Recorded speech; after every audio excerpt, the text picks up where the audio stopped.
teljes szent háromság, egy örök igaz Isten. Amen.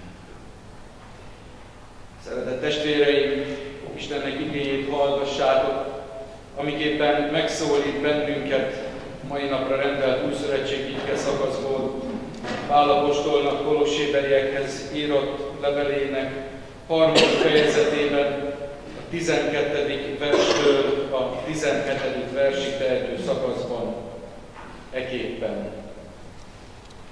Öltsetek tehát magatokra, mint Isten választottai, szentek és szeretettek, könyörületes szívet, jóságot, alázatot, szelídséget, türelmet.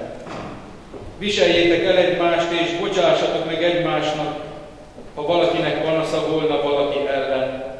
Ahogyan az Úr is megbocsátott nektek, úgy tegyetek is. Mindezek felé pedig öltsétek fel a szeretetet, mert az tökéletesen összefog mindent. És a Krisztus békessége uralkodjék szívetekben, hiszen erre vagytok elhívva az egy testben, és legyetek háládatosak. A Krisztus beszéde lakjék bennetek gazdagon úgy, hogy tanítsátok egymást teljes bölcsességgel, és incsétek egymást zsoltárokkal, dicséretekkel, lelki énekekkel. Hálaadással énekeljetek szívetekben az Istennek. Amit pedig szóltok vagy cselekeztek, mind az Úr Jézus nevében tegyétek. Hálát adva az Atya Istennek, ő által.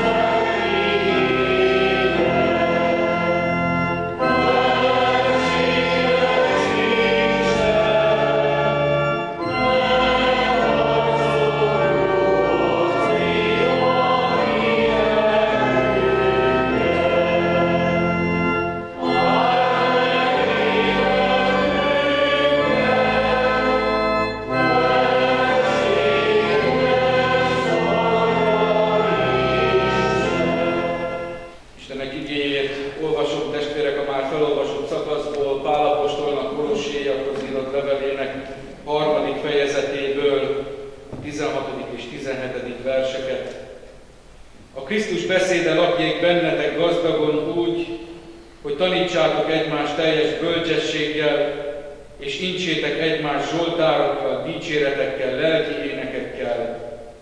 Hálaadással énekeljetek szívetekben az Istennek, amit pedig szóltok vagy cselekeztek, mind az Úr Jézus nevében tegyétek, hálát adva az Atya Istennek, ő általa. Ebből is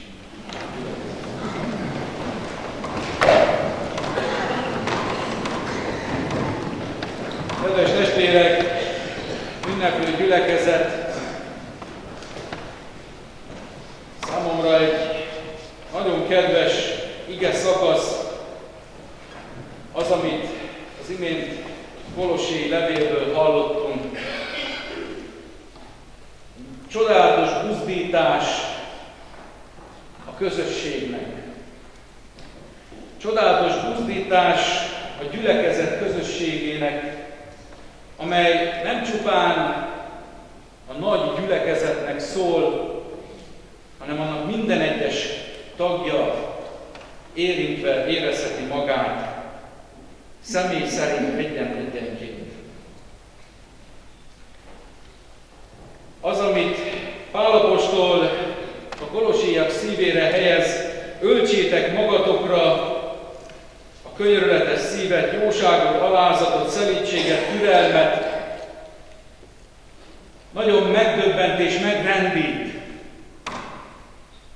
Mert bizony, kedves testvérek, itt Pál a krisztusi értéket sorolja fel. Tehát az, amit megismerve az evangéliumot és az evangéliumból Jézus Krisztust magunkra kell öltsünk, az nem más, mint maga az Úr Jézus Krisztus. Az, ahogy ő fordult az emberekhez, az, ahogy ő viszonyult az őt elküldő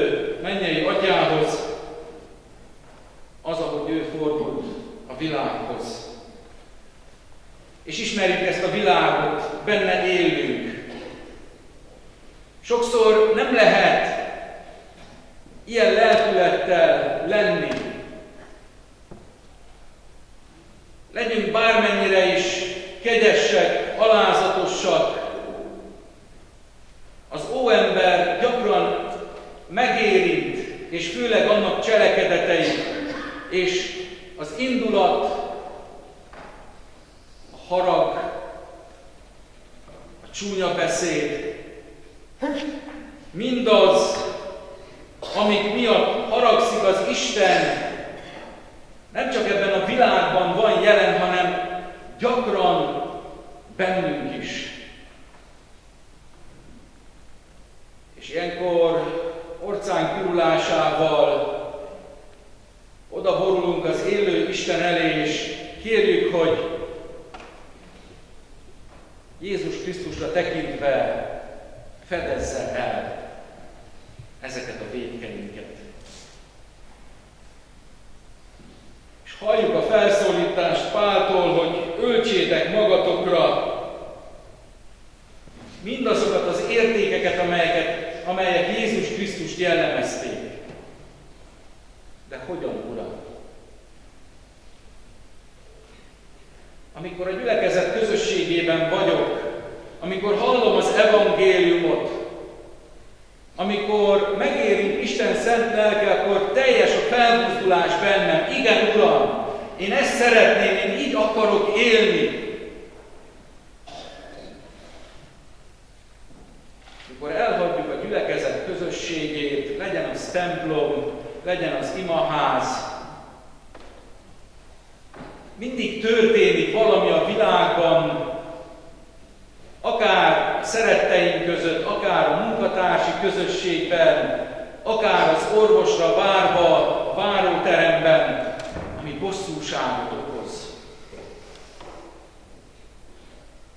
Lehet így. Sokszor kétségbe esünk, hogy nem vagyok méltó. Nem vagyok méltó arra, amire az Úr Jézus Krisztus az ő szent lelke által elhívott és kiválasztott. És valóban nem vagyok méltó.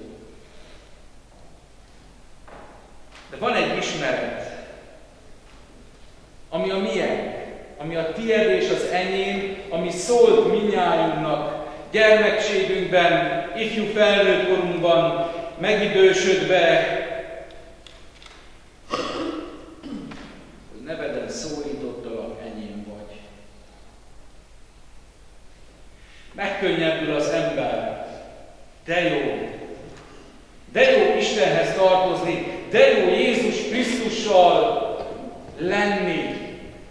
Olyan jó megtapasztalni ezt a szeretet közösséget, és hol lehet ezt megtapasztalni? A gyülekezet közösségében. Az Isten házában. Legyen az kőből építve, mint ahol most is egybe gyülekeztünk. Jó megízlelni, hogy itt nem a harag, az indulat, az egymásnak feszülés uralkodik. Nem azt érezzük, hogy ki az erősebb, mert az lesz a domináns, hanem figyelünk egymásra. Figyelünk a másikra. Részeivé lettünk valaminek, valakinek. És ha a részek közül akár csak egynek is, a legkisebbnek is problémája van, nekem van problémám. És ha nekem van problémám a másik embernek is, és jó ezt megízlelni, ezt megosztani egymással, jó elcsendesedni. Jó közösségben az igére figyelni. Mert hitet eredményez. És ebben a mai világban, drága testvéreim, hit nélkül lenni olyan, mint gyökértelenül lenni. Szükségünk van a hitre. És a hitet máshol nem tudjuk megnyerni. Fantasztikus dolog, hogy annak a kolosséi gyülekezetnek ír levelet Pál, ahol nem járt, ahol nem tanított, ahol nem szólt közvetlenül az emberekhez, de volt valaki, aki rászánta az időt, az energiát, és Kolosséból átjárt rendszeresen Efézusba, hogy hallja az evangéliumot. Mikor visszatért az övéi közé, nem tehette meg, hogy ne szólja, hogy ne éljen.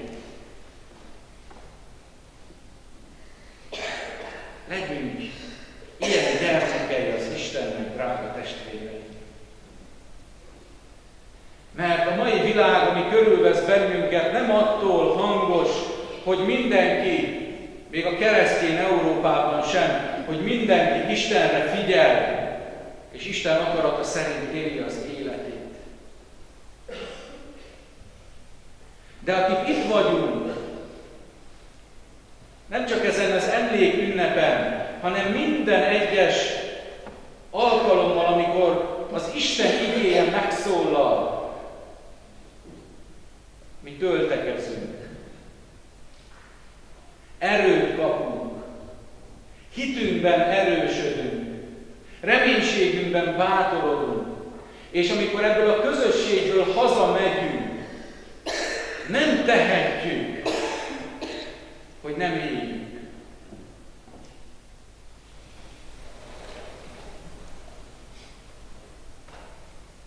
Pál apostol két dologra hívja fel a figyelmet ebben a rövid ige szakaszban, a szeretetre és a békességre. A keresztény ember két jellemzője, mondhatnánk. Nem csupán Istenhez való viszonyunkban jelent ez bármilyen rendet és segítséget, hanem az egymással való kapcsolataink kialakításában is.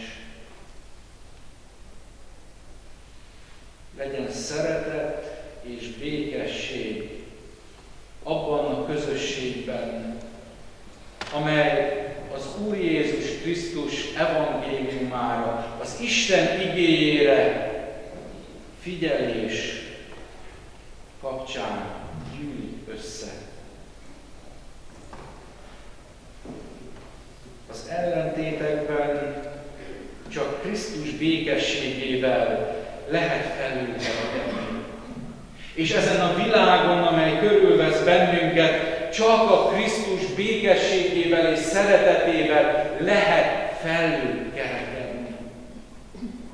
Nem akarunk mi nagyobbak lenni, senkinél sem. Mert nem vagyunk mások, nem vagyunk különbek. De mi keresztény emberek vagyunk. És ezt soha nem szabad elfelejteni.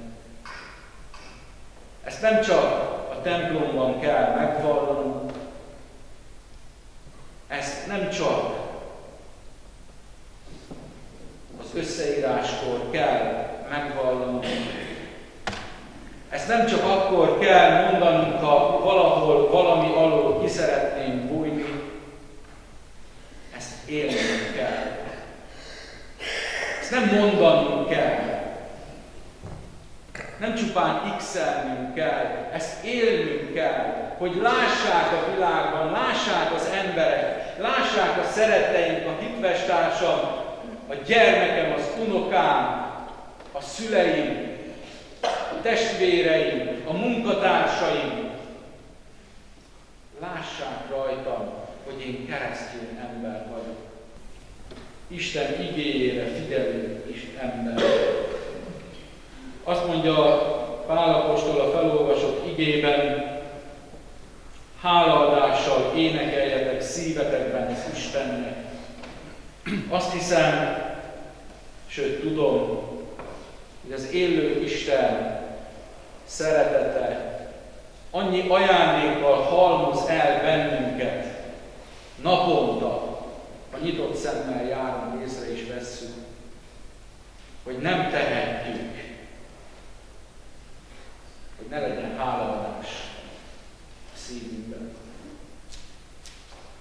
Nem csak nagy évfordulókon, amikor egy 200 esztendőre emlékezünk vissza, hanem minden nap. Az elmúlt napért, az elmúlt óráért. Sok minden példát tudnátok ti is, testvérek, sorolni, amikor megláttátok és megtapasztaltátok az Isten szeretetét, amely felétek árad.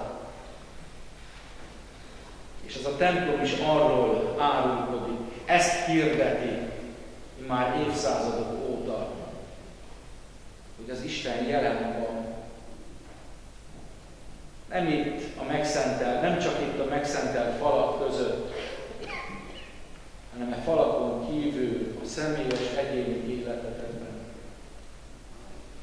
Mert elkísér haza, elkísér a munkahelyedre, elkísér a mélységeinkbe, amikor azt képzeled, hogy ott már mindenki magadra hagyott, még az Isten is, de az Úristen ott is ott van. És onnan is felemel, és onnan is kiszabadít. Drága testvéreim, figyelnünk kell az Isten igéjére. És ha figyelünk az Isten igéjére, akkor megvan a hálaadás is a szívünkben. Akkor tudunk Isten dicsőítő éneket, imádságot mondani.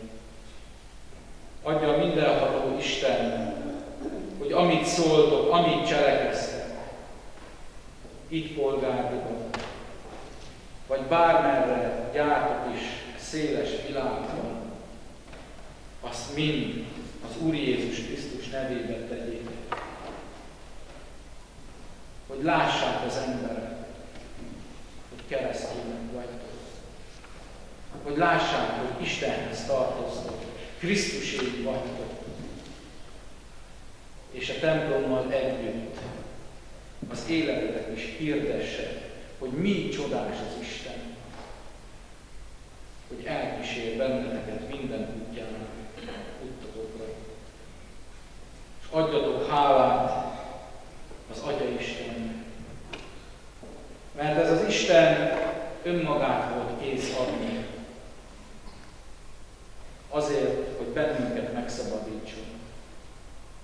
Hogy egyen-egyenként rádöbbenjünk, hogy igen, az óemberrel szakítani kell, és annak cselekedeteit a háta mögé kell vetni, és fel kell öltözni az újat, a Krisztus. Ehhez adjon erőt a gondviselő Isten.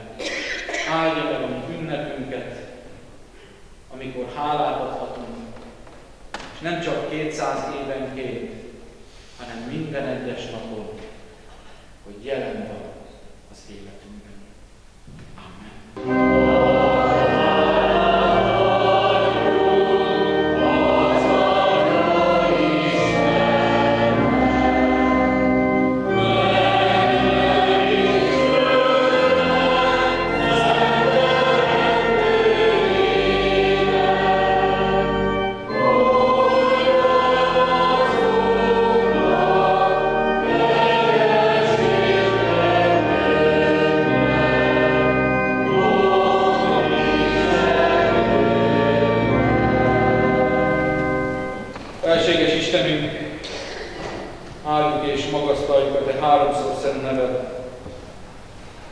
Köszönjük neked, hogy megajándékoztál bennünket önmagaddal, és legfőképpen azzal a csodával, hogy újra közösségben lehetünk veled és egymással, és ebben a közösségben figyelhetünk a te szabadra. Hálaadásra gyűltünk egybe, megköszönjük hitvalló eleink áldozatos hitét, akik ezt a templomot megépítették, akik évszázadokon keresztül gondját viselték, hogy a te dicsőségedet hirdesse.